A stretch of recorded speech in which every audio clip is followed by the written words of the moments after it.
नमस्कार दोस्तों, स्वागत है आपका इस वीडियो में। इस वीडियो में हम चर्चा करने वाले हैं बेसिक्स ऑफ अकाउंटिंग की।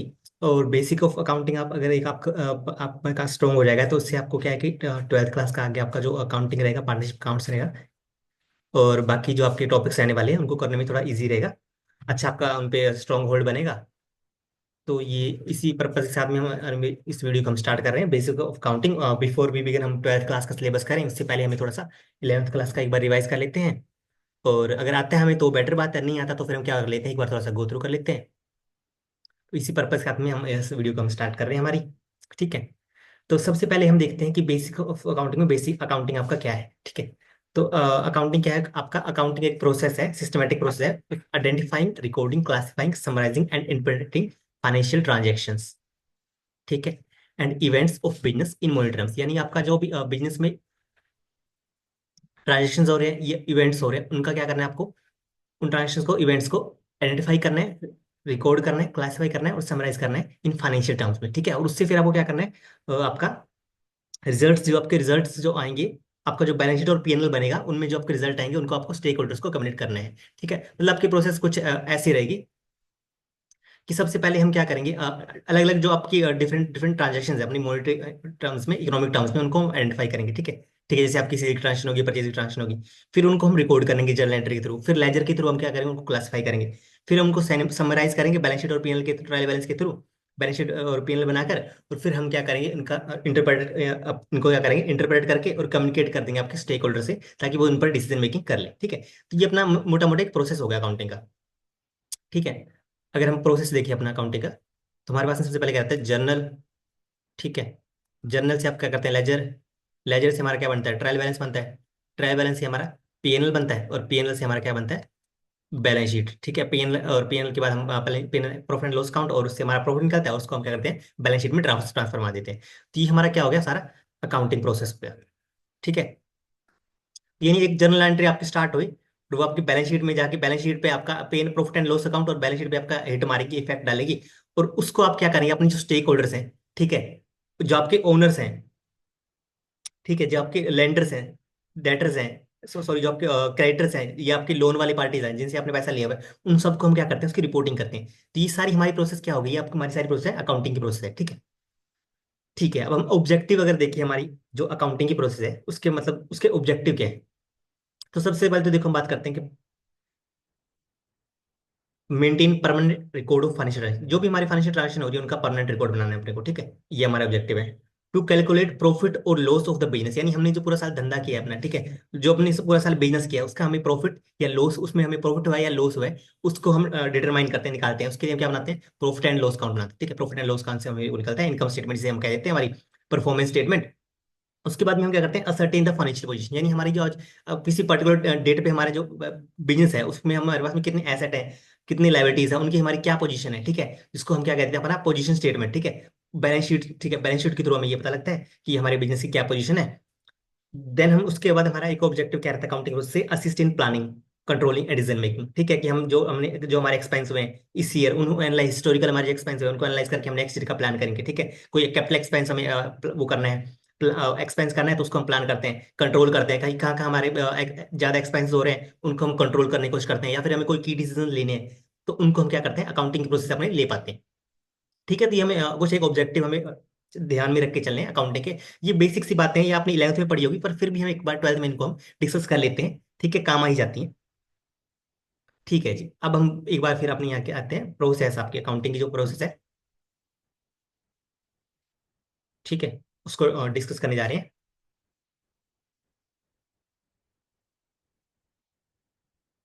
तो प्रोसेस में आप ये देखो क्या होता है। सबसे पहले आइडेंटिफिकेशन। ठीक है। Recognising financial transactions, example sale of goods, payment of rent. मतलब जो आपकी फाइनेंशियल ट्रांजेक्शन हो रही है ना, उसको हमें पहले रिकॉग्नाइज करना है कि आपका सेल ऑफ गुड्स कब हो रहा है, आपके बैंक से पैसा जा रहा है, बैंक से आपको आपके बैंक अकाउंट में रिसिप्ट हो रही है, कैश मिल रहा है, पेमेंट ऑफ रेंट हो रही है। तो इस सारी ट्रांजेक्शन को आपको आइडेंटिफाई करना है। सोर्स डॉक्यूमेंट, आपका जो सोर्स डॉक्यूमेंट रहेगा उससे आपको क्या करना है? रिकॉग्नाइज करना है फाइनेंशियल ट्रांजेक्शन को। ट्रांजेक्शन फाइनेंशियल नेचर की है तो हमें रिकॉर्ड करना है, नहीं है तो नहीं करना। ठीक है। देन रिकॉर्डिंग एंट्री, रिकॉर्डिंग आती है आपका, सेकंड स्टेप क्या रहता है? रिकॉर्डिंग रहता है। Entry transaction in books of account, जो आपका बुक्स ऑफ अकाउंट रहता है, जर्नल एंट्री रहता है, सब्सिडरी बुक्स रहती है, कैश बुक वगैरह, उन सब में हम क्या करते हैं? अपनी ट्रांजेक्शन को रिकॉर्ड करते हैं। ठीक है। जर्नल एंट्री तो हम इनको रिकॉर्ड करते हैं, देन हम क्या करते हैं, क्लासिफाई करते हैं।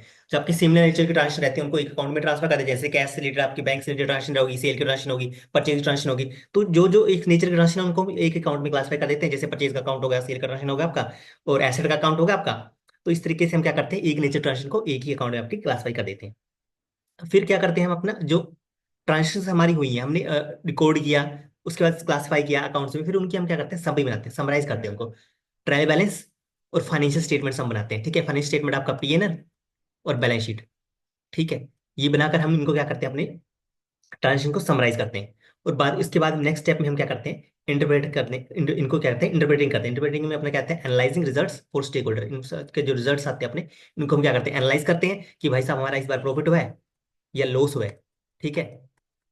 जो हमारे पीएनएल से हमें पता लग रहा है, या हमारी इस बार एक हमारी इक्विटी जो हमारे कैपिटल दिख रही है, कैपिटल में अगर जैसे हमारा जो नेट प्रॉफिट है वो ऐड होकर कितना बन रहा है, ठीक है। तो वो हम देखते हैं उसके बाद में, ठीक है। वो देख के इसको एनालाइज करके फिर हम हमारे जो स्टेक होल्डर्स हैं, हमारे जो ओनर्स हैं, ठीक है, फिर उनको हम क्या कर देते हैं, कम्युनिकेट कर देते हैं, ठीक है। उनको हम क्या कर देते हैं, कम्युनिकेट कर देते हैं, ठीक है जी। तो ये हमने एक प्रोसेस देख ली हमारी काउंटिंग की। उसके बाद में हम क्या करते हैं, कुछ बेसिक्स टर्म्स हैं जो हमें पता होनी चाहिए, ठीक है, जो हमें हेल्प करेंगे, बेसिक टर्म्स हैं, ठीक है, जो हमें हेल्प करने वाली है हमारे फर्दर जो स्टडी रहने वाली है 12th क्लास की, पार्टनरशिप अकाउंट्स की, या आपका कंपनी अकाउंट हो गया, ठीक है। और एनपीओ अगर इनकेस अगर एनपीओ आपको एप्लीकेबल है तो नोट प्रॉफिट ऑर्गेनाइजेशन, तो वो सब चीजें बेसिक टर्म्स है जो हमें फ्यूचर में भी काफी हेल्प करने वाली हैं। तो उन बेसिक टर्म्स पे हम डिस्कशन कर लेते हैं, ठीक है।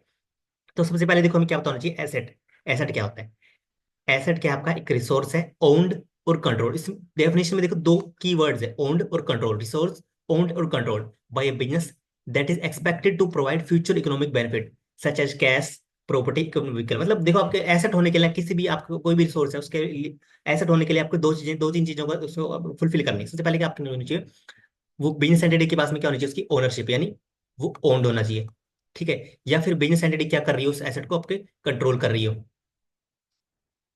कंट्रोल कर रही हो, ठीक है। उसके अलावा, उसके अलावा क्या होना चाहिए, वो आपको फ्यूचर में, फ्यूचर में इकोनॉमिक बेनिफिट देना देता हो, इकोनॉमिक बेनिफिट्स, ठीक है। यानी एक तो देखो आपने पैसा दिया, आपके पास में उस एसेट एसेट का ट्रांसफर टाइटल ट्रांसफर होगा। जैसे आपने पैसा दिया, लैपटॉप आपको मिल गया, ठीक है। आपने गाड़ी खरीद लिया, व्हीकल खरीद लिया, प्लांट एंड मशीन दी, आपका ओनरशिप ट्रांसफर हो गया, ठीक है। तो उसके उससे आपको क्या हो गया, ओनरशिप भी आ गई और कंट्रोल भी आ गया, ठीक है। तो ये तो एक तो कंडीशन ये होगी। दूसरी क्या है, फ्यूचर इकोनॉमिक बेनिफिट, यानी जैसे आपने गाड़ी खरीदी है तो गाड़ी को आप बिजनेस में लगाएंगे, उससे आपको क्या मिलने वाला है, कैश जनरेट होगा फ्यूचर में, ठीक है। आप बिजनेस, लॉजिस्टिक का बिजनेस है या कोई और बिजनेस है, उससे आपको क्या करेंगे, फ्यूचर में आप ऑपरेशंस करने वाले हैं, तो उससे आपको क्या होने वाले, फ्यूचर इकोनॉमिक बेनिफिट्स जनरेट होने वाले हैं, ठीक। तो ये क्या होगा हमारे लिए, एसेट की डेफिनेशन का ये दो कंडीशन होनी चाहिए हमारे पास। यानी एक तो अपने पास उसका ओनरशिप और क्या करना चाहिए, अपना कंट्रोल होना चाहिए। दूसरा हमें ऐस वो चीज जो जो भी रिसोर्स हम परचेज कर रहे हैं, जो भी रिसोर्स हमारे पास में जो हम एसेट क्लासिफाई करना चाह रहे हैं, वो हमें फ्यूचर में इकोनॉमिक बेनिफिट देता होना चाहिए, ठीक है। ठीक है, तो ये हमारी डेफिनेशन है, an asset is a resource owned और controlled by business that is expected to provide future economic benefit such as cash. Cash जैसे हमारे पास में है, ठीक है, हमारे पास में उसका ओनरशिप भी है, कंट्रोल भी है, और वो हमें फ्यूचर में इकोनॉमिक बेनिफिट भी देने वाला है। उसको कैश से हम क्या कर सकते हैं, हमारा रॉ मटेरियल खरीद सकते हैं, उसको हम फिनिश गुड्स में कन्वर्ट करके, और उसको हम सेल करके उससे हमारे पास में अगेन क्या जनरेट हो जाएगा, कैश हो जाएगा। तो फ्यूचर इकोनॉमिक बेनिफिट हमें मिल गया। ऐसे प्रॉपर्टी है हमारे लिए, इक्विपमेंट है, व्हीकल है, ठीक है। तो ये सारी चीजें हमारी क्या होगी, एसेट्स, ठीक है। देन नेक्स्ट चीज पे हम आते हैं, नेक्स्ट हमारा टर्म क्या है, लायबिलिटी। लायबिलिटी में हमारे पास में क्या आता है, liabilities are financial obligation that business owes to others. मतलब क्या है, यानी कि लायबिलिटीज आपकी फाइनेंशियल ओब्लिगेशन है जो कि आपका बिजनेस औरों को ओ करता है। यानी कि आपके बिजनेस को दो औरों को जो पैसा देना है, ठीक है, किसी और को आपको पैसा देना है, आपने किसी रॉ मटेरियल खरीदा, या आपने किसी एसेट खरीदा या व्हीकल खरीदा उधारी पे, ठीक है, या कोई और आपने लोन की ट्रांजेक्शन में एंटर किसी से लोन लिया, तो ये सारा पैसा आपको क्या करना है, आउटसाइड वाली जो आपकी पार्टीज है उनको देना है, उनको आप ओ करते हैं। तो ये आपके लिए क्या होगी, लायबिलिटीज होगी, ठीक है।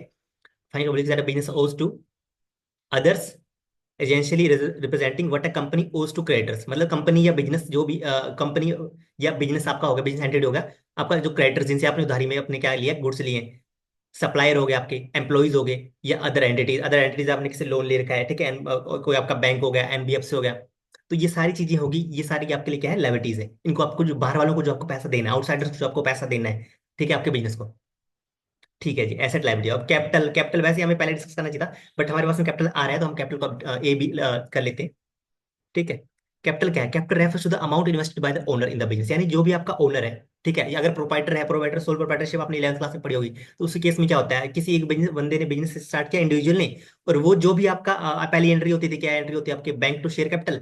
तो वो जो भी आपका पैसा डाल रहा है बिजनेस में, तो उसके लिए क्या होता था, कैपिटल होता था। ठीक है। Capital refers the amount invested by the owner in the business.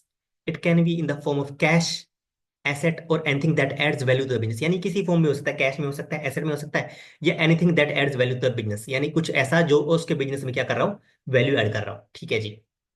अब हमने कैपिटल का डिस्कशन कर लिया।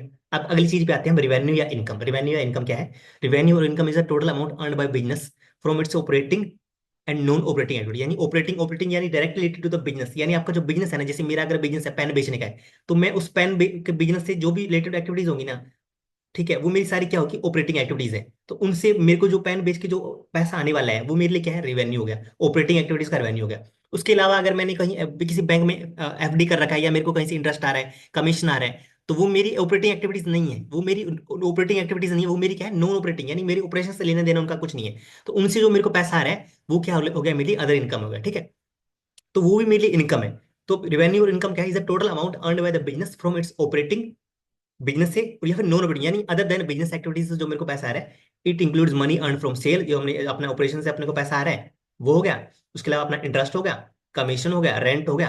तो ये सारी चीजें हमारी क्या होती है, रेवेन्यू या इनकम में आ जाती है। ठीक है जी। उसके बाद में हम क्या बात करते हैं, अगली बात, एक्सपेंसेस। एक्सपेंसेस क्या हो गया?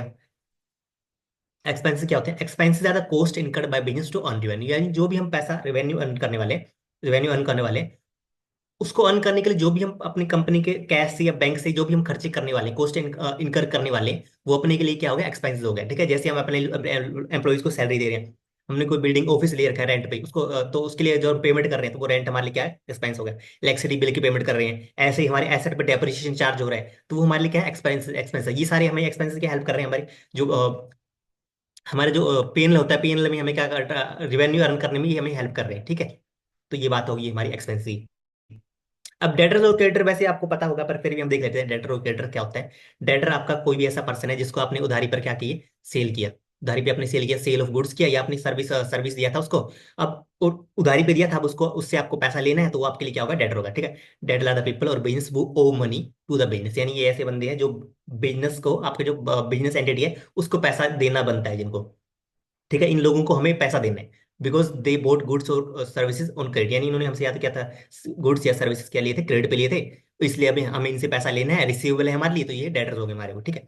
देन हमारे क्या आते हैं, क्रेडिटर्स। जैसे हम क्या करते हैं, हमने इनको उधारी पे माल दिया था, तो ये हमारे क्या हो गए, डेटर्स हो गए। ऐसे ही हमने किसी से उधारी पे माल परचेज किया होगा, गुड्स परचेज किए होंगे, या किसी से उधारी पे सर्विसेज लिए होंगे, ठीक, क्रेडिट पे सर्विसेज ली होंगी, तब उन्हें उन्हें हमको पैसा देना है।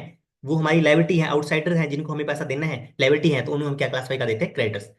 Creditors are persons or business to whom the company या business आपका owes money because it purchase goods और services from them on credit। ठीक है। तो ये हमारा क्या हो गया, क्रेडिटर हो गया, डेटर हो गया, क्रेडिटर हो गया। ठीक है। तो अब तक हमने क्या देखा, मोटा मोटा अगर हमें समराइज करना हो, इनमें से क्या क्या हमें पता होना चाहिए। एसेट क्या होता है आपका, ठीक है, कोई भी चीज है हमारे लिए एसेट कब होने वाली है। ठीक है। लायबिलिटी क्या होता है आपका, कैपिटल क्या हो गया, रिवेन्यू क्या हो गया, एक्सपेंस क्या हो गया। ठीक है। फिर डेटर हो गया, क्रेडिटर है। उसके अलावा भी कुछ टर्म्स आपने पहले पढ़ी होगी 11th क्लास में। ठीक है। और बाकी जैसे जैसे हम बढ़ते जाएंगे हमारे डिस्कशंस में आगे, तो जैसे जैसे हमें कोई कुछ जैसे कुछ नया आता जाएगा हमारे पास में, बिल रिसीवेबल आ गया, बिल पेबल आ गया। ठीक है। जो भी आपने 11th में पढ़ा होगा, इन केस नहीं पढ़ा तो भी उसको साथ साथ हम क्या करते चलेंगे, डिस्कस करते रहे चलेंगे उसका क्या होता है, ये कैसे इसका एंट्री होता है, अकाउंटिंग ट्रीटमेंट होता है। तो हम सब चीजों को साथ में अपने डिस्कस करते चलेंगे। ठीक है।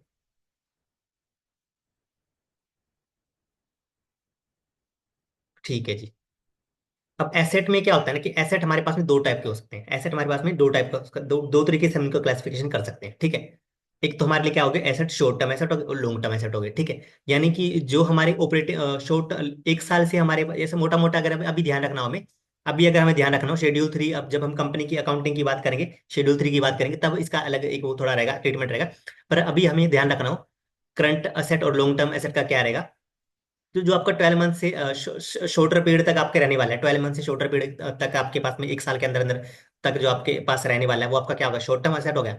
और उससे ज्यादा जो आपका मोर देन 12 मंथ्स का जो आपका एसेट है, ठीक है, उससे ज्यादा पीरियड तक आपके पास रहने वाला है, वो क्या रहे आपका होगा, लॉन्ग टर्म एसेट होगा, ठीक है।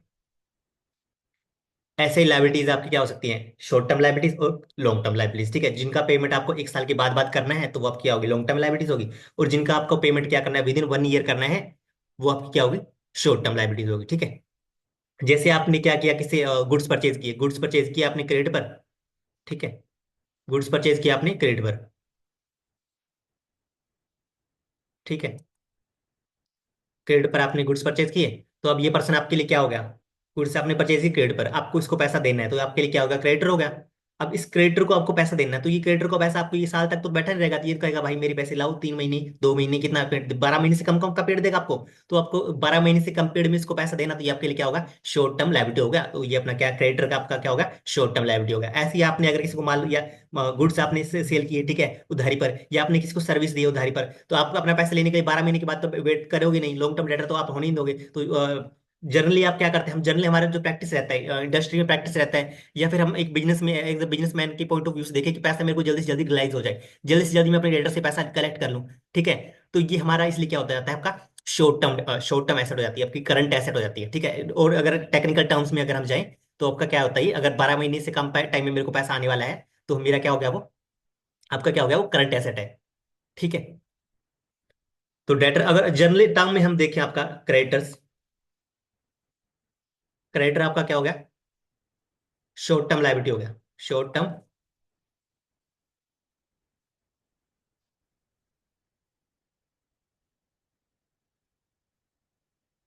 ठीक है, शॉर्ट टर्म लाइबिलिटी।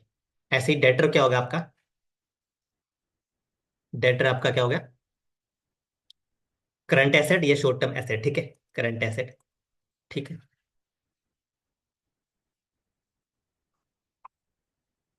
अगर हमें थोड़ा सा और समराइज करना हो इसको, ठीक है, एसेट्स हमारे क्या हो सकते हैं, long term assets, short term asset, ठीक है। शेड्यूल 3 ऑफ कंपनीज एक्ट ले लो, या फिर आप थोड़ा हम टेक्निकल टर्म्स में जाएं, तो अगर इनको हमें क्या करना है, नॉन करंट एसेट्स, हमारी लॉन्ग टर्म एसेट क्या हो गया, हमारी नॉन करंट एसेट, और शॉर्ट टर्म एसेट जो हमारे होंगे उनको हम क्या कह देते हैं, करंट एसेट, ठीक है। ऐसे ही आपका लाइबिलिटी है, लाइबिलिटी, ठीक है। अगर इनको हम थोड़ा सा टेक्निकल टर्म्स में अगर हम ले, क्लासिफिकेशन का हम करें, तो आपके लिए क्या हो सकता है, शॉर्ट टर्म लाइबिलिटी और लॉन्ग टर्म लाइबिलिटी, ठीक है जी। शॉर्ट टर्म लाइबिलिटी आपका क्या हो गया, करंट लाइबिलिटी। और ये आपका जो लॉन्ग टर्म लाइबिलिटी है, लोन हो गया आपका, बैंक से आपने लोन लिया, 3 4 साल का पीरियड है उसका, पे करना है आपको, तो वो आपके लिए क्या हो गया, नॉन करंट लाइबिलिटीज, ठीक है। तो अभी हम बात कर लेते हैं, जैसे से हम आगे हम कंपनीज एक्ट का डिस्कशन करेंगे, जब हमारा शेड्यूल 3 ऑफ कंपनीज एक्ट का हमारा जो अकाउंटिंग आपका पार्ट रहता है कंपनीज वाला, ठीक है, वहाँ हम बात करेंगे, तो वहाँ हमें और देखने को मिलेंगी इनके रिलेटेड चीजें, ठीक है। ये हमने बात कर लिया, ठीक है। अब ये तो क्या होगा आपका, एक हमने टाइप का मतलब क्या क्या आपका जो पीरियड ऑफ, जो पीरियड होता है उसके बेस पे हमने क्लासिफिकेशन कर लिया, ठीक है, एसेट का। ऐसे ही अगर हम एसेट का फॉर्म के बेसिस पे क्लासिफिकेशन करें, ठीक है, तो आपके एसेट्स फर्दर हम क्लासिफाई कर सकते हैं क्या, दो चीजों में। एक तो आपके एसेट्स कुछ हो सकते हैं टेंजिबल, ठीक है, अदर दूसरे आपके एसेट होते हैं इंटेंजिबल, ठीक है। अब एसेट टेंजिबल और इंटेंजिबल में क्या डिफरेंस है आपका, कि जो एसेट्स आपको जिनको आप फिजिकली टच कर सकते हैं, जिनका फिजिकल एक्सिस्टेंस है,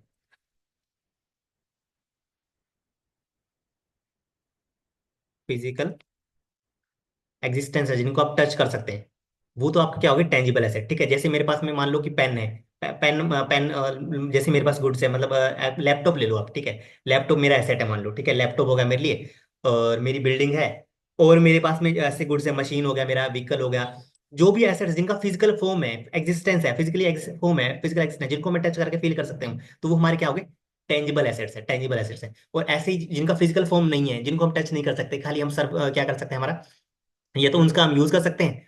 ठीक है। तो ऐसे वाले जो ऐसा जिनका कोई फिजिकल एग्जिस्टेंस नहीं है, फॉर्म नहीं है, जैसे गुडविल है, मेरा गुड बिजनेस का गुडविल होगा। ठीक है। ट्रेडमार्क होगा, कॉपीराइट होगा, पेटेंट होगा, तो ये सारे हमारे लिए क्या है, इंटेंजिबल एसेट्स हैं, इंटेंजिबल एसेट। ठीक है जी। तो ये हमने एसेट का और लायबिलिटी का हमारा डिस्कशन कर लिया।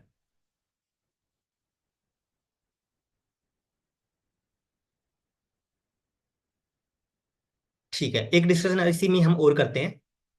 इसी से रिलेटेड ही हमारी जो की टर्म से रिलेटेड हमारा एक डिस्कशन और क्या आता है कि अपना एक चीज और आती है हमारी।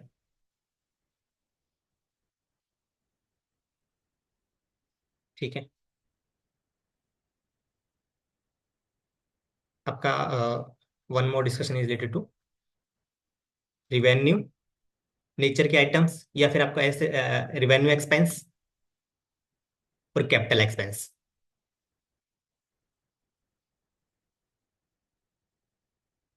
ठीक है। एक हम इससे रिलेटेड बात कर लेते हैं, रेवेन्यू एक्सपेंस और कैपिटल एक्सपेंस। ठीक है। जो खर्चे आपके बिजनेस में बार बार हो रहे हैं, रेगुलर हो रहे हैं, डेली बेसिस पे हो रहे हैं, तो वो तो हमारे क्या हो गए, रेवेन्यू एक्सपेंस हो गए, रेवेन्यू एक्सपेंस हो गए। यानी ऐसा मान लेते हैं कि जो हमें मतलब बार बार हमारे एक्सपेंसेस हो रहे हैं, और जो डायरेक्टली हमारे डे टू डे ऑपरेशंस में हमें हेल्प कर रहे हैं, तो वो हमारे क्या हो गए, रेवेन्यू एक्सपेंस हो गए। और ऐसा खर्चा जो हमारा एक बार में ही जा रहा है, एक बार में मतलब बड़ा खर्चा है, कैपिटल नेचर का एक्सपेंस हो गया वो। मतलब बड़ा खर्चा है, जैसे हमने कोई एसेट परचेज कर लिया, ठीक है, मशीन परचेज कर ली, व्हीकल ले लिया, तो ये हमारे एक बार का सिग्निफिकेंट मतलब बड़ी अमाउंट का ट्रांजेक्शन हो रहा है, बड़ी अमाउंट का हमारा खर्चा हो रहा है। ठीक है। ये हमारे बिजनेस में बार बार नहीं होता, साल में एक दो बार हो रहा है, या फिर 2-3 साल में एक बार, जब हमें कुछ बड़ा परचेज करना है, तो इस टाइप के हमारे एक्सपेंसेस हो गए, वो हमारे क्या होते हैं, कैपिटल एक्सपेंस हो जाते हैं। रिवेन्यू एक्सपेंस जो होते हैं आपके, जो आपके बिजनेस में डेली बेस पे हो रहे हैं, ठीक है, जैसे आपने परचेज कर रहे हैं, ठीक है, रेंट की पेमेंट कर रहे हैं, ठीक है, जो मतलब डेली बेस पे इतनी रेंट की पेमेंट नहीं होती, बट आपको ईयरली में आप बार बार कई बार कर लेते हैं, ठीक है, वैसे वाले एक्सपेंस हो गए, वो आपके कहाँ जाते हैं, पीएनएल में जाते हैं। और कैपिटल एक्सपेंस वाले जो आपके खर्चे रहते हैं, कैपिटल नेचर वाले जो आपके कैपिटल एक्सपेंडिचर रहता है, ये आपका कहाँ जाता है, बैलेंस शीट में जाता है। ठीक है। ठीक है जी।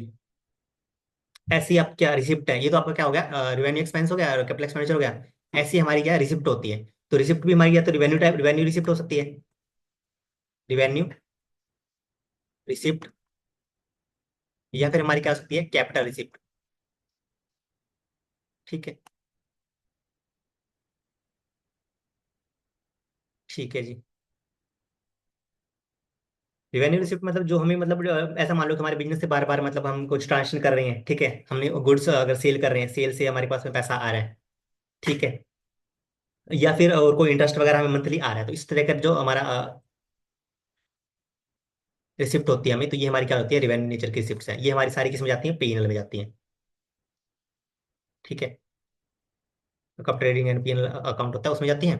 और कैपिटल रिसिप्ट जैसे आपने क्या क्या किया, ओनर ने अपना क्या किया, कैपिटल डाला, ठीक है, ये आपने क्या किया, लोन लोन लिया, ठीक है, या हमने क्या किया, कोई एसेट, आपका जो एसेट था, एसेट को सेल कर दिया। तो इस तरह की जो भी आपको रिसिप्ट होने वाली है, ये सारी हमारी क्या हो गई, एसेट को सेल कर दिया, इस तरह की जो हमारी एसेट रिसिप्ट होने वाली है, ये सारी अपनी क्या होगी, कैपिटल लेजर रिसिप्ट होगी। ठीक है।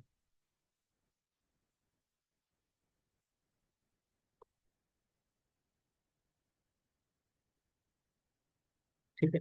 अब जो आपके कैपिटल लेजर रिसिप्ट होती हैं, तो ये इनका ट्रीटमेंट क्या होता है, बैलेंस शीट में होता है आपके। बैलेंस शीट में आपकी जो बैलेंस शीट होती है, उधर में इनका ट्रीटमेंट होता है। ठीक है। जैसे कैपिटल आई तो कैपिटल आपके बैलेंस शीट के लायबिलिटी साइड चली जाएगी, और आपका लोन है तो वो भी लायबिलिटी साइड चला जाएगा। एसेट आपने सेल कर दिया, तो वो आपके एसेट साइड से वो आपका एसेट क्या हो जाएगा, हट जाएगा। ठीक है जी। तो ये एक चर्चा हमने इस पे भी कर ली।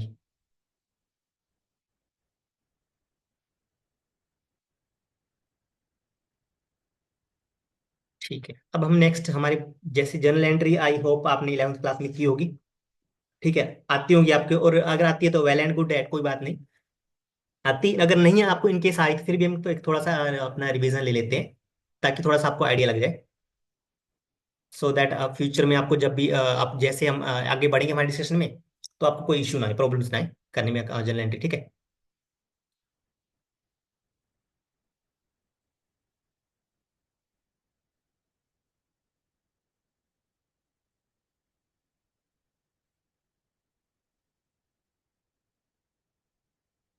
जर्नल एंट्री करने के ना दो रूल होते हैं। दो मतलब दो तरीके हैं, दो मेथड यूज होते हैं। जैसे एक तो आपका क्या होगा, ट्रेडिशनल अप्रोच।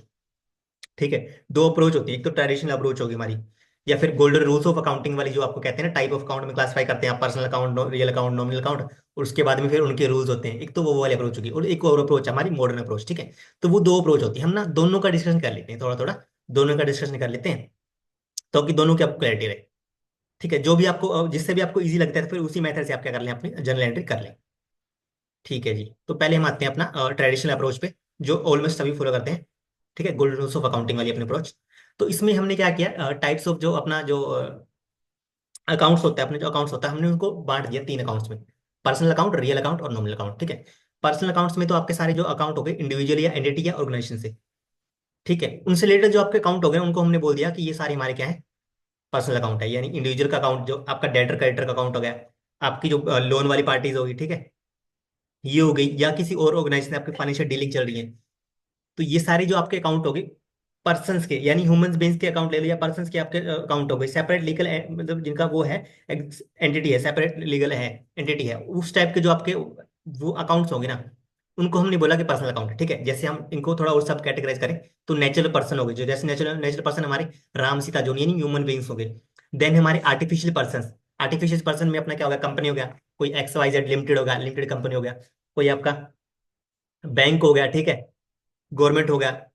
आर्टिफिशियल पर्सन है जो हमारे, जिनका मतलब आर्टिफिशियल पर्सन नहीं है, पर वो किसी लॉ के थ्रू अपने, या फिर किसी और चीज के थ्रू अपना क्या उनका एग्जिस्टेंस है। ठीक है जी, और फिर थोड़ा और सब कैटेगराइज करने के लिए हमें एक चीज और लेकर आए, रिप्रेजेंटेटिव पर्सनल अकाउंट। यानी कि ये पर्सनल अकाउंट नहीं है, पर पर्सनल अकाउंट्स को ये रिप्रेजेंट करते हैं। जैसे क्या है, आपको किसी को रेंट देना है, रेंट देना है, ठीक है, आपको रेंट देना है, तो रेंट आपने देना तो पर्सन को है, पर अब उसको लिखने के लिए पर्सन नहीं लिखते, हम क्या करते हैं, आउटस्टैंडिंग रेंट अकाउंट। तो ये क्या कर रहा है, उस पर्सन को रिप्रेजेंट कर रहा है, आउटस्टैंडिंग रेंट अकाउंट। ऐसे ही हमारा प्रीपेड इंश्योरेंस अकाउंट। ठीक है, ऐसे हमारा क्या होगा, आउटस्टैंडिंग सैलरीज अकाउंट। यानी वो बहुत सारी जो एम्प्लॉइज है, जिनको हमारी हमें, जो हमारे बहुत सारे एम्प्लॉइज हैं, जिनको हमें सैलरी देनी है, उन सबको रिप्रेजेंट करने के लिए हमने क्या बना दिया, रिप्रेजेंटेटिव पर्सन। उन सभी पर्सन को रिप्रेजेंट करने के लिए रिप्रेजेंटेटिव पर्सनल अकाउंट्स हो गए। ठीक है, तो ये हमारे क्या हो गया, पर्सनल अकाउंट्स हो गए। ठीक है जी, उसके बाद में हमारे क्या आते हैं, रियल अकाउंट्स। रियल अकाउंट्स में क्या आते हैं, अपने अकाउंट्स रिलेटिंग टू टेंजिबल और tangible assets owned by the business. यानी हमारे जो बिजनेस है, हमारी जो हमारा जो बिजनेस है, उसके पास जितने भी एसेट्स हैं, ठीक है, वेदर वो टेंजिबल हो या इंटेंजिबल हो, उन सभी को से रिलेटेड अकाउंट्स है, उन सभी के जो अकाउंट्स है, उनको हमने बोल दिया रियल अकाउंट्स है। ठीक है, वो हमारे क्या हो गए, real accounts. Real accounts which are accounts of assets, यानी ऐसा ले लो आप, यानी एसेट्स के जो भी अकाउंट है ना आपके, वो सारे क्या है, रियल अकाउंट्स हो गए। ठीक है जी, ठीक है जी। अब वहां आपको ना एक चीज और ध्यान में रखनी पड़ेगी, एसेट का जो जो आपका डेफिनेशन हमने पढ़ा, उसमें क्या होता है, एसेट्स ओन्ड एंड कंट्रोल। ठीक है, कंट्रोल में भी हम कुछ चीजें आपको दी जाएगी, जैसे लीज दिखेगा आपको, एक लीज। लीज में क्या होता है ना, कि लीज में लीज जो आपका लीज एसेट हो गया, ठीक है, उसका आपके पास में ओनरशिप नहीं होता। ठीक है, लीज का एसेट जो आपका होता है, उसके पास आपका ओनरशिप नहीं होता, उस पर आपका उसको पे होता है फुल कंट्रोल होता है। तो वो भी आपका किस में इंक्लूड है, रियल अकाउंट्स में होगा। ठीक है जी, देन हमने एक और अकाउंट, हमारा जो तीसरा क्लासिफिकेशन लिया वो है नॉमिनल अकाउंट्स। नॉमिनल अकाउंट में क्या होता है ना, आपके जो एक्सपेंस है, लॉस है, इनकम है, गेन है, जितने भी आपको इनकम हो गया, एक्सपेंसेस हो गए, लॉस हो गए, गेन हो गए, ये इससे रिलेटेड सारे जितने आपके अकाउंट्स हो गए ना, ये आपके क्या होते हैं, नॉमिनल अकाउंट्स हो गए। ठीक है, जैसे आपका ट्रेडिंग एनपीएल अकाउंट हो गया आपका, ठीक है, ये वाले आपका अकाउंट हो गया, तो ये आपका क्या है, नॉमिनल अकाउंट हो गया। आपका सैलरी का एक्सपेंस हो गया, अकाउंट हो गया आपका। ठीक है, और आपका कुछ और मान लो, आपका सैलरी एक्सपेंस हो गया, रेंट का एक्सपेंस हो गया, एक्सपेंस हो गया, उसका अकाउंट हो गया। तो जो भी हमारे इनकम से रिलेटेड, एक्सपेंस से रिलेटेड आपका गेन हो रहा है, कोई आपका जैसे आपने कोई एसेट बेच दिया, उस पर आपका गेन हो गया, तो इस नेचर के सारे जो हमारे अकाउंट्स है ना, वो हमारे क्या हो जाते हैं, नॉमिनल अकाउंट्स होते हैं। ठीक है, इसको जैसे हम क्या कहते हैं, जैसे एक्सपेंसेस एंड लॉसेस, ठीक है, रेंट हो गया, सैलरी हो गया, लॉस बाय फायर हो गया, और इनकम और गेन में हमारे क्या हो सकता है, सेल किया हमने, इंटरेस्ट अपने को मिला, profit on sale of asset हो गया। ठीक है, ठीक है, ये तो हमने क्या कर दिया, हमने अपने हमारे मोटा मोटा हमारे जो अकाउंट्स होते हैं ना, उनको तीन अपने उसमें बांट दिया, पर्सनल, रियल अकाउंट और नॉमिनल अकाउंट। ठीक है, अब हम इनके रूल देखते हैं। ठीक है, पर्सनल अकाउंट का आपका रूल क्या है, जर्नल एंट्री करने के लिए गोल्डन रूल क्या है आपका पर्सनल अकाउंट का, debit the receiver credit the giver. यानी कि जो जिस पर्सन को, जो रिसीवर है ना जिस ट्रांजेक्शन में, उसको तो आपको क्या करना है, डेबिट करना है, और जो उस ट्रांजेक्शन में गिवर है, उसको आपको क्या करना है, क्रेडिट करना है। ठीक है, लाइक लेट्स सपोज आपने मतलब ये किया, आपने एसेट एसेट एसेट मतलब आप ऐसा मान लो कि हमने गुड्स सेल किए। ठीक है, गुड्स हमने सेल किए क्रेडिट पे, गुड्स हमने सेल किए क्रेडिट पे,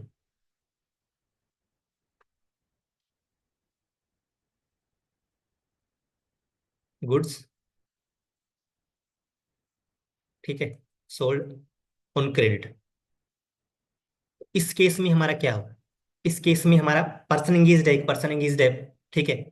पर्सनल अकाउंट है, जो पर्सन एंगेज्ड हमारा डेटर है, वो पर्सनल अकाउंट डेटर हमारा क्या होगा? पर्सनल अकाउंट है, क्योंकि पर्सन एंगेज्ड है, जिस पर्सन को हम सेल कर रहे हैं, वो चाहे आपका आर्टिफिशियल पर्सन हो सकता है या फिर आपका इंडिविजुअल हो सकता है जिसको हम सेल कर रहे हैं, ठीक है।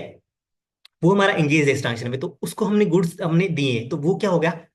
उस केस में क्या हो रहा है अपना? रिसीवर है, तो हम क्या करते हैं? डेटर,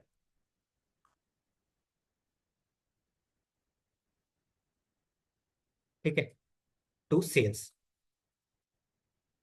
ठीक है। यानी डेबिट था आपका रिसीवर, और उसके सेल वाले में हम आएंगे थोड़ी देर में, ठीक है। तो मतलब वो एक मोड़ तरीका आपका ये मान लो कि डेबिट द रिसीवर और क्रेडिट द गिवर। तो पहले आपका जो पर्सनल अकाउंट का रूल ये होता है, इसलिए हम क्या किया यहाँ पे, आपका जो डेटर होता है उसको हमने क्या कर लिया? डेबिट कर लिया, ठीक है जी। ठीक है, ये हमारी बात होगी। उसके बाद में हमारा क्या आता है? Real account. रियल अकाउंट का गोल्डन रूल क्या है? डेबिट व्हाट कम्स इन और क्रेडिट व्हाट गोज आउट, ठीक है। यानी जो भी आपके बिजनेस में आ रहा है, रियल अकाउंट में क्या आता है आपके? रियल अकाउंट में क्या आते हैं? एसेट आते हैं, ठीक है। जो भी एसेट आपके बिजनेस में आ रहा है उसको क्या करना है? अपने को डेबिट करना है, और जो अपने बिजनेस से धंधे से बिजनेस से एसेट बाहर जा रहा है उसको करना है अपने को credit. Debit what comes in, credit what goes out, ठीक है जी। ये हमारा क्या होगा? रियल अकाउंट का रूल हो गया। देन हमारे पास है नॉमिनल अकाउंट, ठीक है। ये तो बहुत इजी काम है, देखो इसमें क्या करना है आपको। गोल्डन रूल कितना सिंपल है कि डेबिट और एक्सपेंस एंड लॉसेस, जितने भी आपके एक्सपेंसेस और लॉसेस हो रहे हैं उनको कर दो भाई साहब डेबिट, उनको कर दिया डेबिट। और जो भी आपकी इनकम या गेन हो रही है उनको कर दो क्रेडिट, ठीक है जी।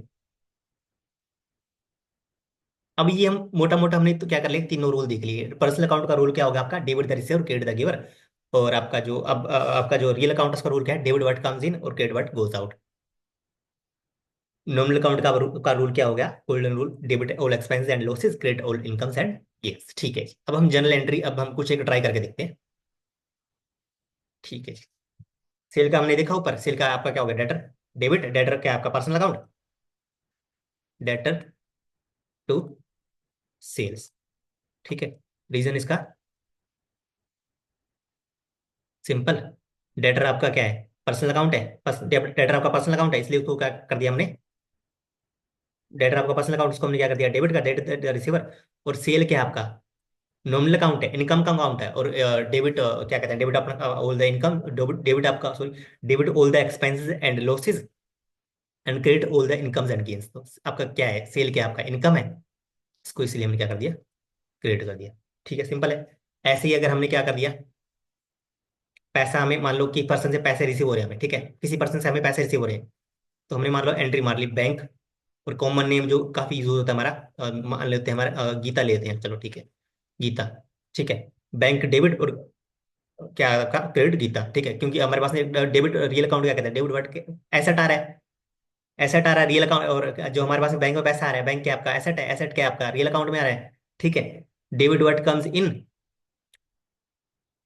और इसका आप आपको देखिए, अगर पर्सनल पर्सन का आप अकाउंट देखते हैं, पर्सनल अकाउंट है आपका, और उस केस में आपका डेबिट द रिसीवर और क्रेडिट द गिवर। गिवर कौन है? किससे पैसा मिल रहा है? हमें गीता से, इसलिए आपका गीता क्या कर दिया? हमने क्रेडिट कर दिया, simple, as simple as,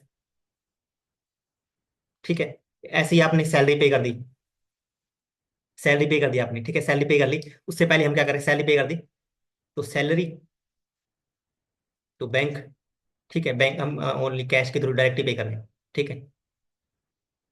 nominal account, nominal account में सैलरी क्या आपका? एक्सपेंस है, to debit all the expense and gains, sorry debit all the expense और लॉसेस, तो हमने इसको क्या कर दिया? डेबिट कर दिया आपका। और ये इधर में आपका क्या हो रहा है? पैसा जा रहा है, पैसा जा रहा है रियल अकाउंट, पैसा जा रहा है आपका रियल अकाउंट, तो इधर लिए आपका क्या होगा? ये रियल अकाउंट में debit what comes in, credit what goes out, तो ये हो गया आपका, ठीक है। तो ये हमारा तरीका क्या है? गोल्डन रूल्स ऑफ अकाउंटिंग वाला। इस तरीके से आप क्या कर सकते हैं? इसके थ्रू आप जर्नल एंट्री कर सकते हैं, ठीक है। ठीक है जी। ऐसे ही अब हम बात करते हैं एक हमारी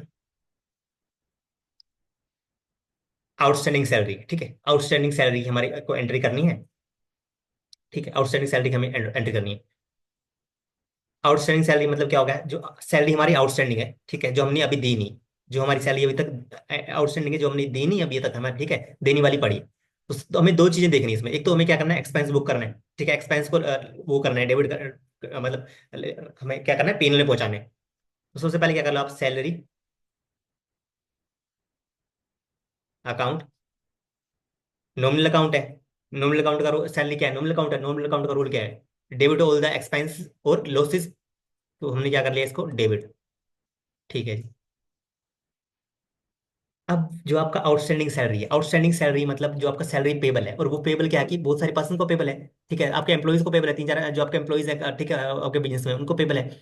उनको रिप्रेजेंट करने के लिए हमने क्या बोला था, अकाउंट का अभी ऊपर डिस्कशन किया था, रिप्रेजेंटेटिव पर्सनल अकाउंट। ठीक है, रिप्रेजेंटेटिव पर्सनल अकाउंट। तो वो क्या होगा, पर्सनल अकाउंट होगा एक टाइप का पर्सनल अकाउंट है। पर्सनल अकाउंट का रूल क्या है, अगर इसको पैसा आपको देना हो, ठीक है, debit the receiver, credit the giver.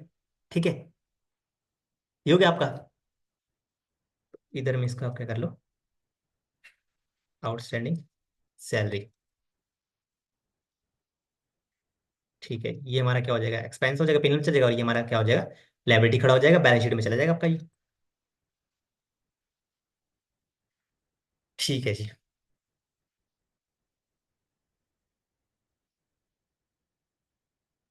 तो ये हमारा डिस्कशन हो गया ट्रेडिशनल अप्रोच का। ठीक है, ब्रिटिश अप्रोच भी जिसे कह देते हैं उसका डिस्कशन हो गया। उसके बाद में आते हैं हम मॉडर्न अप्रोच ऑफ क्लासिफिकेशन। ठीक है, या फिर इसको हम अमेरिकन अप्रोच भी कह देते हैं। ठीक है, इसका क्या रहता है, इसमें ना काम थोड़ा सिंपल है, आपको क्या बस दो चार चीजें ध्यान में रखनी है।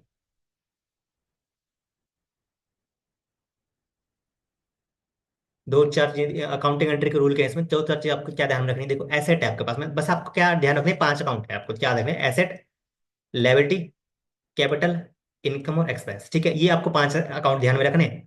इनका नॉर्मल बैलेंस आपको ध्यान में रखना, नॉर्मल बैलेंस जैसे एसेट का नॉर्मल बैलेंस होता है ना, जो आपको क्या होता है, डेबिट बैलेंस होता है। एसेट का आपका नॉर्मल बैलेंस बैलेंस आपका डेबिट बैलेंस होता है। लायबिलिटी का आपका नॉर्मल बैलेंस जो होता है, जो ओरिजिनल मतलब आपको देखना है, अगर लायबिलिटी अगर इसको पैसे देना है तो मेरे लिए क्या होगा, बैलेंस शीट में लायबिलिटी साइड होगा। तो नॉर्मल बैलेंस मेरे लिए क्या होगा सर, क्रेडिट होगा लायबिलिटी का। कैपिटल का नॉर्मल बैलेंस मेरे लिए क्या हो गया, क्रेडिट हो गया। ठीक है।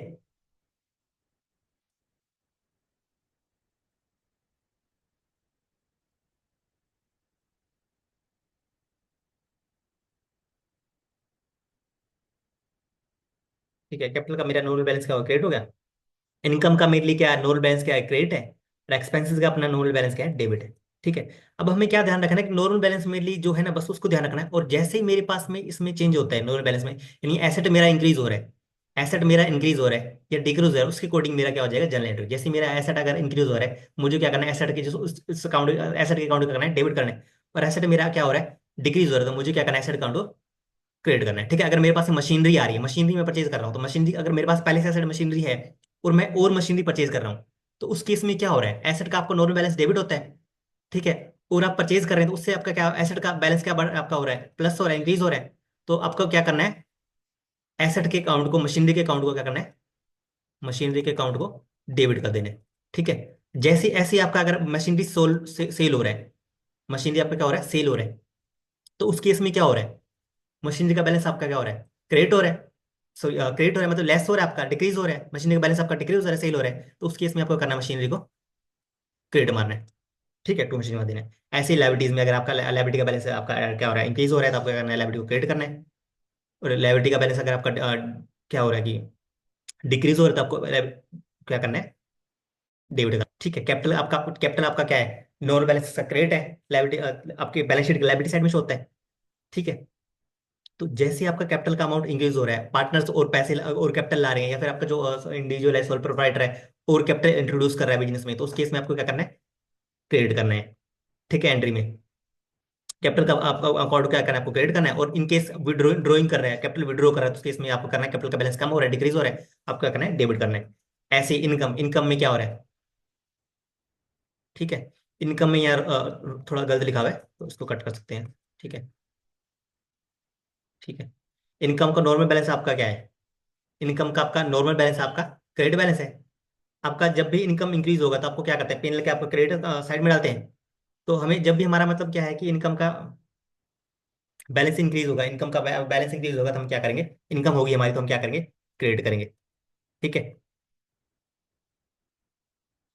और इनकम जैसे मतलब कोई इनकम है या मतलब कम इनकम का बैलेंस हमारा कम हो रहा है, कुछ और मतलब हो रहा है वैस टाइप का हमारा अगर कुछ हो रहा है, राइट ऑफ कर रहे हैं हम, ठीक है, कुछ हमारा पहले से वो था, प्रोविजन वगैरह हम बना रहे हैं, तो उस केस में हमें क्या करना है, डेबिट करना है।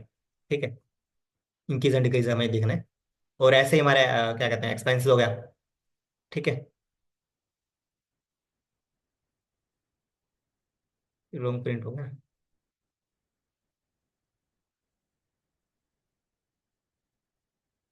ठीक है। एक्सपेंस का आपको नोन बैलेंस क्या है? डेबिट बैलेंस है। नोन बैलेंस आपका डेबिट है। जैसे आपका एक्सपेंस बढ़ेगा तो आपको क्या करना है? एक्सपेंस अकाउंट को डेबिट मारना है। और एक्सपेंस आपका कम हो रहा है, ठीक है, राइट ऑफ कर रहे हैं आप एक्सपेंस को, या कुछ और उसके साथ आप कर रहे हैं, प्रोविजन बना रहे हैं, तो उस केस में आप मतलब आपका एक्सपेंस कम हो रहा है, ठीक है, तो उस केस में हमें क्या करना है? क्रेडिट करना है। ठीक है। जैसे मेरा क्या था? सैलरी था। ठीक है, मैंने सैलरी पे किया, सैलरी का जो मेरा था वो क्या करता है? सैलरी का जो नॉर्मल बैलेंस हमारा क्या होता है? डेबिट होता है। सैलरी हमें देनी है तो डेबिट कर दिया हमने। तो हमने मान लो किसी पर्सन को देनी थी हमारी, ठीक है, सैलरी हम बैंक के थ्रू मान लीजिए, जैसे हम दे रहे हैं बैंक के थ्रू लेते तो हमारे पर सारी ट्रांजेक्शन बैंक के थ्रू रखते हैं, क्योंकि नॉर्मली हमारा क्या था? बैंक के थ्रू चल रहा होता सारा। ठीक है। इंडस्ट्री में जैसे आप बाद में हम देखेंगे तो थोड़ा अलग होता है। तो ये वाला तो आपका बैंक का बैलेंस है, तो ये तो आपका क्या, जब बैलेंस शीट में चला जाएगा, जब आप ईयर एंड पे क्लोजिंग पे होगा तो आपका बैलेंस का बैंक का बैलेंस इंक्रीज हो रहा है, ये होगा तो आपको क्या होगा? बैलेंस शीट में हिट मारने वाला है बैंक का बैलेंस, तो बैलेंस शीट में क्या करेगा? आपका हिट मारेगा, ठीक है, वहाँ उसका जो बैलेंस होगा ना उसको इफेक्ट करेगा। और जो सैलरी वाले जो आपके नॉमिनल अकाउंट होते हैं ना, नॉमिनल अकाउंट्स को जैसे ही आपका ईयर एंड आता है तो हम क्या करते हैं? पीएनएल में ट्रांसफर कर देते हैं। ठीक है। तो पीएनएल में ट्रांसफर करेंगे हम, क्या होंगे? Profit and loss account to salary. ठीक है। तो अब यहाँ हमारा क्या होगा? सैलरी का जो हम ट्रांसफर कर रहे हैं तो उस केस में हमने जो एंट्री मारनी है, तो हमें क्या देखना है कि हमारा ये क्या हो रहा है कि कम हो रहा है एक तरीके से हमारा, ठीक है, डेबिट और ये क्रेडिट होगा, ठीक है।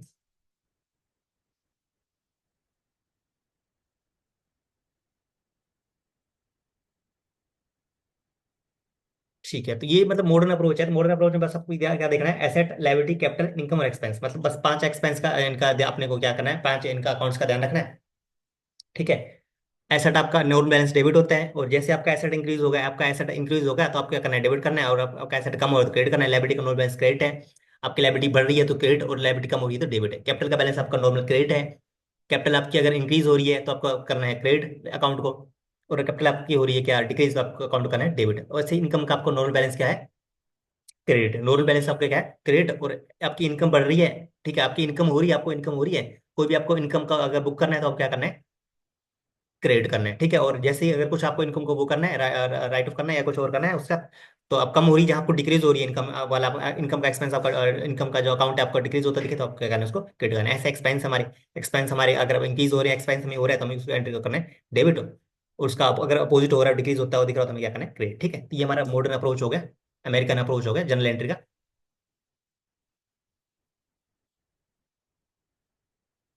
ठीक है जी।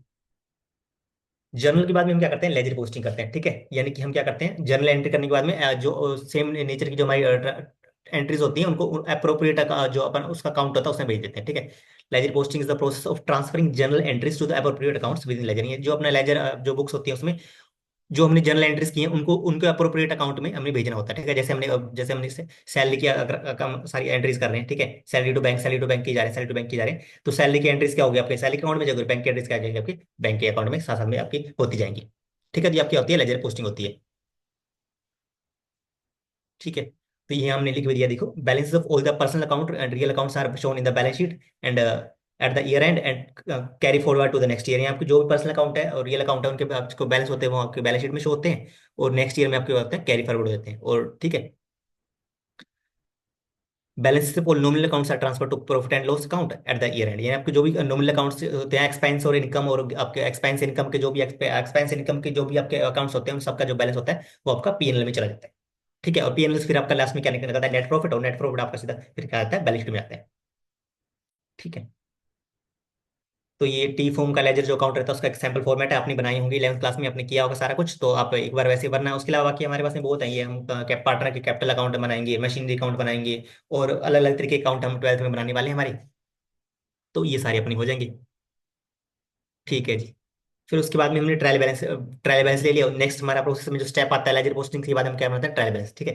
तो ट्रायल बैलेंस क्या होता है ना, आपके जितने भी अपने अकाउंट है तो उन सभी की ना बैलेंस की हम लिस्ट बनाते हैं। ठीक है। और उनका डेबिट और क्रेडिट है उनको हम क्या करते हैं? देखते हैं कि उनमें कोई डिफरेंस तो नहीं है, अर्थमेटिकल एक्यूरेसी चेक करते हैं कि अगर आपके दोनों डेबिट साइड और क्रेडिट साइड का ट्रायल बैलेंस का अगर मैच हो रहा है ना तो हमारे मतलब कोई मिस्टेक नहीं है। ठीक है।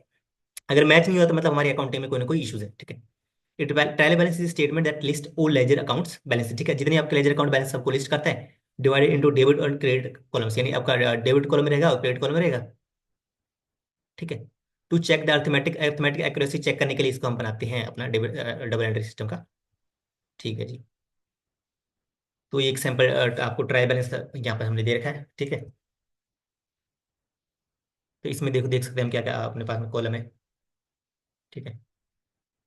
ओपनिंग बैलेंस होगा, अगर जैसे ओपनिंग बैलेंस वाले ले रहे हैं, वरना सिंपल फॉर्म में हम क्या देखते हैं, डेबिट आपको क्या क्या देखने को मिलता है, डेबिट बैलेंस, क्रेडिट बैलेंस, ठीक है। नेट उसका इम्पैक्ट क्या पड़ रहा है सबको मिला के, वो वाला आपका फिर, और ऐसे ही आपका क्या रहता है, फिर दोनों को प्रॉब्लम आ लेते हैं, ठीक है। जैसे हम यहाँ देख पा रहे हैं, डेबिट साइड और क्रेडिट साइड बैलेंस की अपनी क्या हुई है, मैच हो रही है, ठीक है।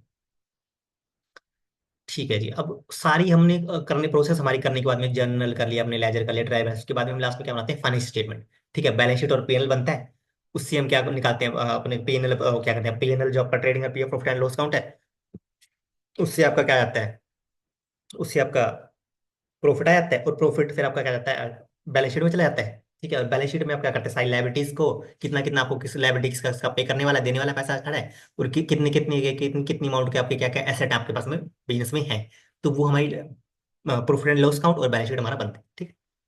तो ये हमारा ये फाइनेंशियल स्टेटमेंट होती है, ठीक है। और फाइनेंशियल स्टेटमेंट के लिए हमने क्या डिफाइन किया, financial statements are formal records of the financial activities and position of a business person और एंटिटी, मतलब जो भी आपका बिजनेस एंटिटी है, उसका जो भी आपने एक्टिविटीज किया, उनका फाइनेंशियल एक्टिविटीज किया, उनका पोजीशन, पोजीशन का जो एक समराइज स्टेटमेंट है, फॉर्मल रिकॉर्ड है उसका, ठीक है, वो हमारा किस में होता है, प्रॉफिट एंड लॉस अकाउंट में और बैलेंस शीट में होता है, ठीक है। दो स्टेटमेंट होती है, देखो, एक तो आपकी क्या होती है, परफॉर्मेंस की स्टेटमेंट, ठीक है। One minute।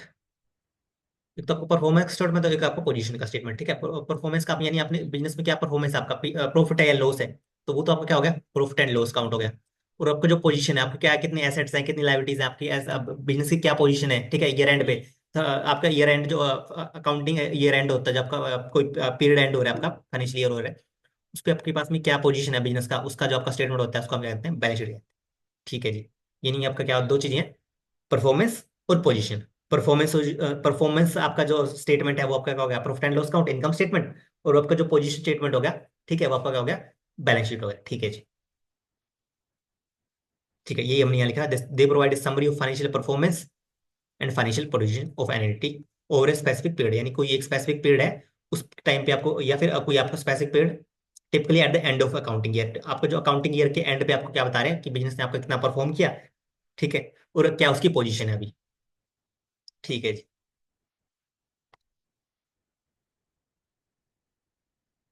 अब इसके कंपोनेंट हमारे जो फाइनेंशियल स्टेटमेंट जो हम दिए हैं, इसके कंपोनेंट्स हमारे क्या हो गए, ट्रेडिंग अकाउंट होगा, ट्रेडिंग अकाउंट में हम क्या करते हैं, ग्रोस प्रॉफिट या ग्रोस लॉस जो आपका होता है, उसको हम कैलकुलेट करते हैं, ठीक है। इसका पर्पज है आपका ट्रेडिंग अकाउंट उसको बनाने का क्या है, कैलकुलेट्स ग्रोस प्रॉफिट और gross loss by comparing revenue from sales with the cost of goods sold, यानी आपने जो गुड्स सोल्ड किए हैं, ठीक है, आपने जो गुड्स सोल्ड किए हैं या अपनी सर्विस दी है, उसके लिए आपको कितना वो हुआ है, क्या कहते हैं, आपका एक्सपेंस हुआ है, उसको वो जो आपने रेवेन्यू अर्न किया, उसको बेच के जो आपने रेवेन्यू आपको पैसा मिला, उससे कंपेयर करता है, और उससे हम क्या देखते हैं, मोटा मोटा आपको ग्रोस प्रॉफिट हुआ है या ग्रोस लॉस हुआ है, उसके लिए हमारा फॉर्मूला क्या है, देखो ये हमने फॉर्मूला लिखा हुआ है, ग्रोस प्रॉफिट क्या होता है आपका, sale minus cost of goods, यानी कि जो भी हमारी सेल हो रही है, उसमें से हम कॉस्ट ऑफ गुड्स साइड को, अपना कॉस्ट ऑफ गुड्स सोल्ड को हमने क्या करते हैं, लेस करते हैं, ठीक है।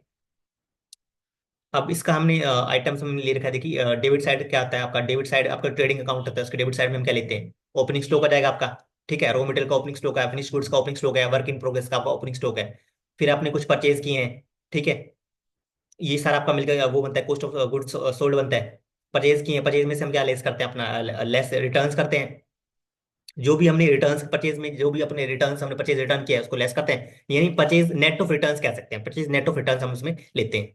फिर हम क्या करते हैं, हमारे डायरेक्ट एक्सपेंसेस हो गए, वेजेस, कैरेज इनवर्ड, ठीक है, ठीक है, कैरेज इनवर्ड हो गया, या फिर कोई और हमारा डायरेक्ट एक्सपेंस हो गया, उन सबको हम क्या लेते हैं, आपका ट्रेडिंग अकाउंट होगा उसकी डेबिट साइड में लेते हैं।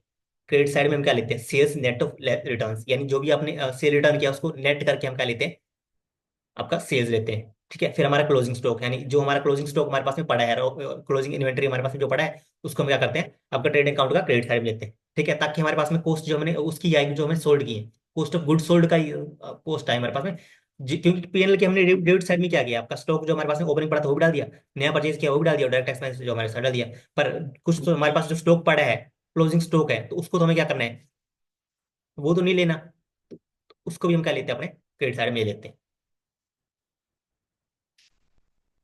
ठीक है जी। उसके बाद में इससे हमें आउटकम क्या होता है, मतलब हमने ट्रेडिंग अकाउंट बना तो लिया भाई, उससे हमें मिल क्या रहा है, ग्रोस प्रॉफिट मिलता है, इससे हमें gross profit is transfer to profit and loss account. यानी कि आपका जैसे आपने ट्रेडिंग अकाउंट बनाया, इधर में आपने क्या लिया है, वन एक आपने क्रेडिट साइड में लिया, आपने सेल ले लिया, ठीक है, आपने क्लोजिंग स्टॉक ले लिया, और आपका डेबिट साइड में ट्रेडिंग अकाउंट की ओपनिंग स्टॉक आ गया, आपका परचेज आ गया, डायरेक्ट आ गया। और जब इन दोनों का कंपेरिजन हम करते हैं तो उससे हमें क्या मिलता है, नेट प्रॉफिट या सॉरी क्या कहते हैं, ग्रोस प्रॉफिट ही मिलता है आपको, या फिर ग्रोस लॉस मिलते हैं, ठीक है। और उसको हम क्या कर देते हैं, फिर प्रॉफिट एंड लॉस अकाउंट जो हमारा बनाते हैं हम उसमें हम क्या करते हैं, ट्रांसफर कर देते हैं, ठीक है। अब हमारी बात आती है profit and loss account. Profit और लॉस अकाउंट हमारा क्या आता है, इसका पर्पस हमारा क्या आता है, ये हमें डिटरमाइन करने में हेल्प करता है कि नेट प्रॉफिट हो हमें या फिर नेट लॉस हुआ है, ठीक है। डिटरमाइंस नेट प्रॉफिट और net loss by accounting for all indirect expense, यानी हमारे बिजनेस से जो इनडायरेक्टली रिलेटेड एक्सपेंस है ना, जितने भी हमारे खर्चे इनडायरेक्टली हुए हैं, इनडायरेक्ट एक्सपेंसेस जो हमारे हुए हैं, जिनका हमारे बिजनेस के ऑपरेशन से डायरेक्ट जो एक्टिविटीज हमारे बिजनेस की, जो हमारी सेल्स से लेना देना कोई नहीं है, इनडायरेक्ट एक्सपेंस जैसे सैलरी हो गया, ठीक है, हमारा सैलरी हो गया, रेंट हो गया, इस टाइप की जो हमारे ऑफिस बिल्डिंग का हमारा रेंट हो गया, ठीक है। तो जो भी हमारे और अदर टाइप के हमारे इंडायरेक्ट एक्सपेंसेस हो गए, ठीक है, डेप्रिसिएशन होगा आपका, और उन सब का हम क्या करते हैं, टोटल मारते हैं, उसको हमारे जो ग्रोस प्रॉफिट हो रहा होता है आपको उसमें से लेस करते हैं,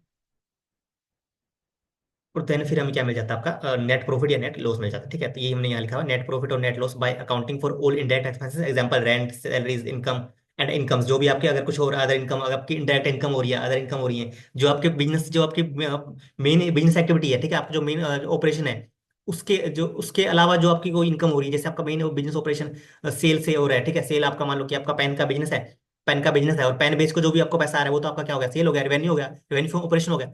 पर उसके अलावा अदर इनकम, हमारा अदर इनकम हो गया हमारा, ठीक है, अदर इनकम में क्या हो गया, जैसे हमें रेंट का ये हमने कम एसेट था, हमने उसको रेंट पे दे दिया, तो वो रेंट हो गया, हमें कोई कमीशन मिल रहा है, ठीक है, या फिर हमें कोई इंटरेस्ट रिसीव हुआ, तो वो सारी हमारे लिए क्या है, इंडायरेक्ट इनकम होगी, ठीक है, इंडायरेक्ट इनकम होगी या फिर अदर इनकम होगी, तो उन सबको हम क्या करते हैं, profit and loss account credit side में डाल देते हैं, ठीक है। तो इसका फॉर्मूला नेट प्रॉफिट निकालने का क्या बना आपका, ग्रोस प्रॉफिट प्लस में अदर इनकम और माइनस इंडायरेक्ट एक्सपेंसेस, ठीक है जी।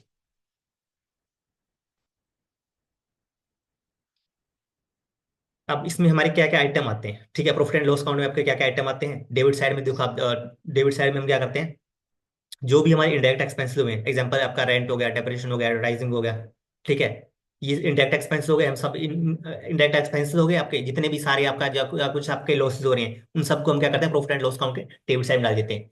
और आपका जो भी ग्रोस प्रॉफिट हो रहा है या कोई और अदर इनकम्स हो रही हैं, ठीक है, अदर इंडायरेक्ट इनकम्स हो रही हैं, उन सबको हम क्या करते हैं, प्रॉफिट एंड लॉस अकाउंट की क्रेडिट साइड में डाल देते हैं, क्रेडिट साइड में डाल देते हैं, ठीक है। और इसका आउटकम हमारा प्रॉफिट एंड लॉस अकाउंट में हमारा बनता है, उसका आउटकम क्या होता है आपका, उसका नेट प्रॉफिट आता है या फिर नेट लॉस आता है आपका, और ये आपका जो बैलेंस शीट में आपका कैपिटल होता है उससे एडजस्ट हो जाता है, ठीक है। Net profit is added to the capital in the balance sheet, ये हमने यहाँ ले रखा आउटकम नेट प्रॉफिट या नेट लॉस, ठीक है। अगर हम इसको थोड़ा सा बनाने की कोशिश करें, ठीक है, तो ये कुछ कुछ हमारा ऐसा हो जाएगा, टू ओपनिंग स्टॉक, ठीक है जी। फिर हमने क्या किया, परचेज किया, और टू परचेज, और ये क्या आपका नेट ऑफ रिटर्न्स है, to purchase return net of returns, तो purchase is net of returns. फिर हमारा क्या आ गया, डायरेक्ट एक्सपेंसेस हो गया, ठीक है जी, ठीक है,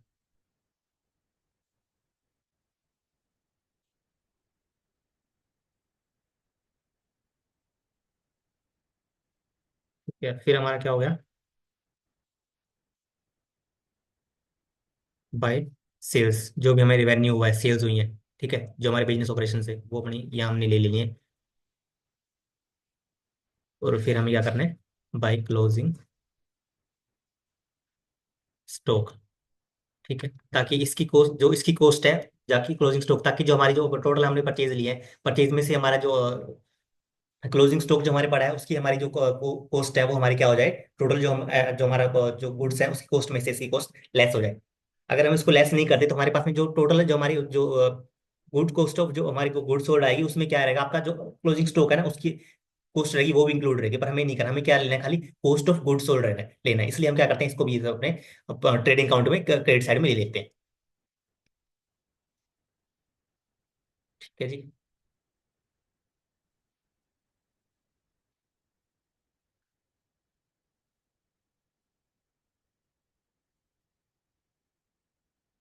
ठीक है, फिर इन दोनों के बैलेंस को हम कंपेयर मारते हैं। ठीक है, इधर वाली साइड आपकी क्या है, इनकम है, इधर वाली साइड आपकी क्या है, एक्सपेंस है। ठीक है, इनकम का अगर बैलेंस आपका ज्यादा आ रहा है, इनकम का आपका बैलेंस ज्यादा आ रहा है और एक्सपेंस का आपका बैलेंस कम आ रहा है, मतलब इनकम ज्यादा एक्सपेंस कम है, तो अब तो आपको क्या आने वाला है, तो आपको क्या आने वाला है, ग्रोस प्रॉफिट। तो ग्रोस प्रॉफिट होने वाला है आपको यार। ठीक है, अब इस ग्रोस प्रॉफिट को हमें क्या करना है, by gross profit PNL account में ट्रांसफर मारना है। ठीक है, पीएनएल अकाउंट में ट्रांसफर करना, क्योंकि जो भी इनकम्स है हमारी इनकम्स है, नॉमिनल पीएनएल अकाउंट आपका क्या है, नॉमिनल अकाउंट है, नॉमिनल अकाउंट है, तो नॉमिनल अकाउंट का क्या रूल है आपका, जो भी आपकी इनकम्स है, इनकम आपके गेन है, उनको हमें क्या करना होता है, क्रेडिट करना होता है, इसलिए हमने इसको ग्रोस प्रॉफिट का क्या कर दिया, क्रेडिट कर दिया। ठीक है जी, उसके अलावा अगर में कोई और अदर इनकम हो गई, कोई अदर इनकम, कोई इनडायरेक्ट इनकम हो गई, कोई अदर इनकम आपकी हो गई, तो उसको भी आप क्या कर दो, पीएनएल के क्रेडिट में डाल दो। ठीक है जी, अब आपके जो भी आपके इनडायरेक्ट एक्सपेंसेस हो रहे हैं, ठीक है, जो भी आपके इनडायरेक्ट एक्सपेंस हो रहे हैं उनको आप क्या कर दो, पीएनएल के डेबिट में डाल दो। और इस तरह से हमारा क्या होता है, आपका प्रॉफिट एंड लॉस अकाउंट बन जाता है। अब हम फिर दोबारा इन दोनों की जो टोटल कॉलम है इनको टोटल मारेंगे। ठीक है, टोटल मारेंगे। अब इधर में क्या आपकी इनकम्स है, इधर में आपकी क्या है, इनकम्स है, और इधर में आपकी क्या एक्सपेंसेस है। इनकम ज्यादा, इनकम अगर आपकी ज्यादा है और एक्सपेंस आपके कम है, तो क्या होने वाला है आपको, नॉट प्रॉफिट, नेट प्रॉफिट। ठीक है, यही बात अगर हम इधर देखें, ये तो हमने क्या केस देखा है, नेट प्रॉफिट या ग्रोस प्रॉफिट वाला केस देखे, अगर इधर हम देखें, अगर यहाँ मेरे क्या है, खर्चे ज्यादा, एक्सपेंस ज्यादा, एक्सपेंस ज्यादा है। ठीक है, मेरा डायरेक्ट डायरेक्ट जो एक्सपेंस हुआ है वो ज्यादा है, मेरा परचेज और सारा मिला के वो है ज्यादा। और इधर में मेरा जो ये सेल वगैरह है, मेरा क्लोजिंग स्टॉक है, इन दोनों का मिला के इनकम वाला टोटल है वो लेस आ रहा है, तो मेरे को क्या हो जाएगा, बाय ग्रोस लॉस आ जाएगा। और वो ग्रोस लॉस मेरा क्या होने वाला है, ग्रोस लॉस है, प्रॉफिट एंड लॉस क्या आपका नॉमिनल अकाउंट है, नॉमिनल अकाउंट का रूल क्या है आपका, लॉसेस और आपका एक्सपेंस को क्या करना है आपको, डेबिट करना है, तो इधर में लाओ, तो ग्रोस लॉस मारो ट्रांसफर। ठीक है, पीएनएल के डेबिट में हमने डाल दिया। चलिए आगे हम बात करते हैं, इधर में अगर आपका टोटल जो अपना एक्सपेंसेस हुआ, इनडायरेक्ट एक्सपेंसेस हमारा और लॉस वगैरह मिलाकर, अगर इनडायरेक्ट एक्सपेंसेस हमारा ज्यादा हो रहा है, किससे, हमारा इनकम से ज्यादा हो रहा है, इनकम आपका कम है, एक्सपेंस ज्यादा है, तो उस केस में आपको क्या होने वाला है, एक्सपेंस ज्यादा है, इनकम कम, क्या आने वाला है, नेट प्रॉफिट, नेट लॉस, तो लाओ यहाँ बाय नेट लॉस। तो ये आपका क्या हो गया, trading and profit and loss count हो गया भाई साहब, trading, bear was my writing,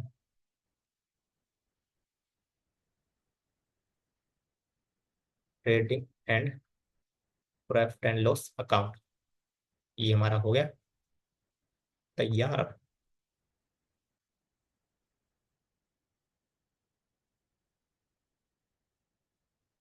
debit और क्रेडिट। ठीक है, तो ये हमने एक सैंपल है हमारा, एक बना के देख लिया ताकि हमें आइडिया रहे। अब हमें इसको ना हमारे दिमाग में फिट कर लेना कि मतलब हमें जैसे ही हमारे को आइडिया आ रहा है ना, मतलब सेल में ये हो गया या सेल में ये हो गया, क्लोज स्टॉक ये हो गया, कोई भी एडजस्टमेंट आए तब तभी वैसे ही हमारे दिमाग में ये आ जाना चाहिए, इसकी हमारे दिमाग में स्ट्रक्चर इसकी बन जानी चाहिए। अच्छा, ये हमारा ट्रेडिंग एंड पीएनएल उठता है, अगर डायरेक्ट एक्सपेंस बोल रहा है तो इधर में आएगा, परचेज बोल रहा है तो इधर में होगा। अच्छा, इनडायरेक्ट एक्सपेंस है तो अच्छा मेरे पीएनएल को डेबिट में जाएगा, ठीक है जी। और मेरे को इनकम हो रहा है, कमीशन का इनकम हो रहा है, तो मेरे पीएनएल के क्रेडिट में जाएगा, ऐसा आपको मतलब क्या आपके दिमाग में बन जाए, स्ट्रक्चर बना देगी। ठीक है, तो ये हमारा क्या होगा, फाइनेंशियल स्टेटमेंट हो गया। और बैलेंस शीट भी अगर हम देख लें, बैलेंस शीट भी हम अगर देख लें, बैलेंस शीट, ठीक है, एज एट 31 मार्च 2025।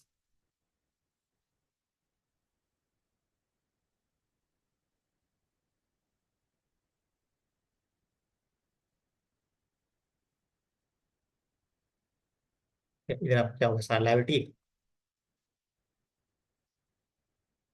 फिर आपके सारे एसेट्स। ठीक है, रुपया का साइन। ठीक है। अब बैलेंस शीट में ना दो तरीके होते हैं बैलेंस शीट के ना, प्रेजेंटेशन के, बैलेंस शीट प्रेजेंटेशन के एसेट और लायबिलिटी के ना दो तरीके होते हैं। एक तो देखो आपका क्या होता है, लिक्विडिटी बेसिस और एक परमानेंस बेसिस पे। लिक्विडिटी बेसिस पे क्या करते हैं हम, जो हमारे सबसे जो लिक्विड एसेट्स होते हैं ना, जो हमारे सबसे ज्यादा लिक्विड एसेट्स होते हैं, ठीक है, कैश हो गया अपना, बैंक हो गया, ठीक है, कैश बैंक हो गया आपका, डेटर हो गया, या और उसके अलावा कोई और मतलब करंट एसेट्स हो गए हमारे, ठीक है, उनको हम क्या करते हैं लिक्विडिटी के बेसिस पे प्रेजेंट करते हैं। और परमानेंस का जो बेसिस पे हमारा बैलेंस शीट बनता है, उसमें हम क्या करते हैं, जो हमारा सबसे कम लिक्विड एसेट है ना, उसको सबसे ऊपर रखते हैं। ठीक है, जिसका मतलब जैसे हमारा मशीनरी हो गया, वो हमारी मशीनरी हमारा बहुत जल्दी लिक्विड तो नहीं है, मतलब लिक्विड क्या है कि बहुत जल्दी कैश में कन्वर्ट नहीं होने वाला। तो ऐसी एसेट्स को हम क्या करते हैं, सबसे ऊपर प्रेजेंट करते हैं। ठीक है, वो हमारा क्या होगा, परमानेंस बेसिस। और जिसमें हम क्या कर रहे हैं, लिक्विडिटी के बेसिस पे जो सबसे ज्यादा लिक्विड है, उसके बेसिस पे अगर हम क्या कर रहे हैं, अपना प्रेजेंट कर रहे हैं, तो हमारा क्या होगा, लिक्विडिटी बेसिस। और जो सबसे कम अगर हम लिक्विड है अपना, उस बेसिस पे अगर हम क्या कर रहे हैं, प्रेजेंट कर रहे हैं, तो हमारा क्या होगा वो, तो हमारा क्या होगा वो, परमानेंस बेसिस। ठीक है, चलिए जी। तो अभी के लिए हम ऐसे ही लेते हैं, फिक्स्ड एसेट। ठीक है, और आपका करंट एसेट, दो चीजें लेते हैं हम अभी के लिए।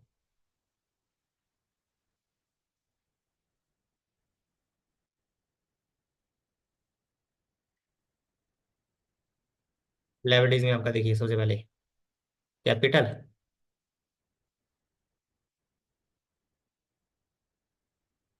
कैपिटल हो गया आपका, और उसके बाद में आपका क्या हो गया, long term liabilities, short term liabilities.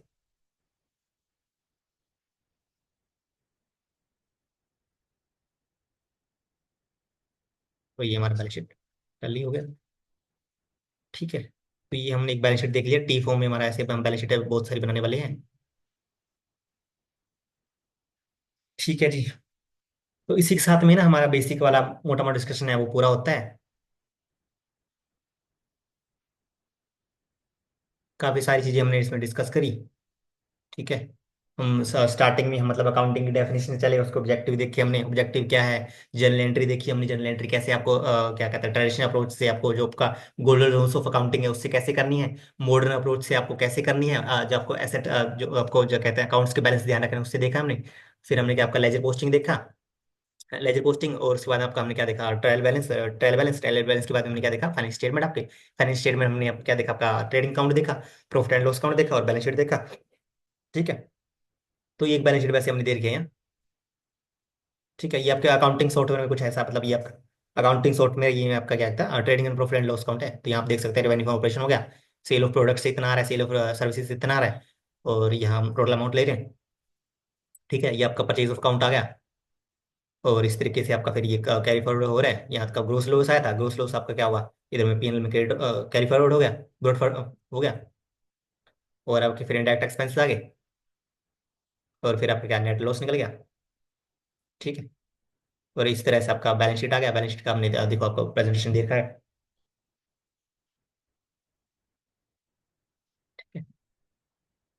ये मोटी मोटी ना हमारी मतलब 11th क्लास के जो हमने कुछ बातें हमने पहले पढ़ी हुई थी, जो हमें मतलब 12th क्लास में जाने से पहले थोड़ी हमें याद होनी चाहिए, पता होनी चाहिए।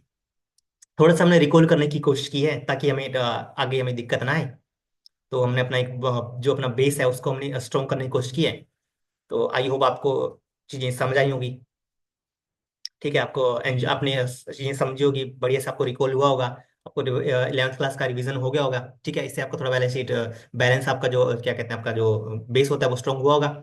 और अभी क्या करें कि आप इसको एक बार थोड़ा गो थ्रू कर लेंगे, इन चीज़ों को आपको एक बार रिवाइज कर लेंगे, ताकि फिर हम जैसे ही हमारा नेक्स्ट चैप्टर स्टार्ट करेंगे, आपका 12th क्लास का अकाउंटिंग का पार्टनरशिप काउंट फंडामेंटल वाला चैप्टर स्टार्ट करेंगे, उसमें हेल्प करेगा।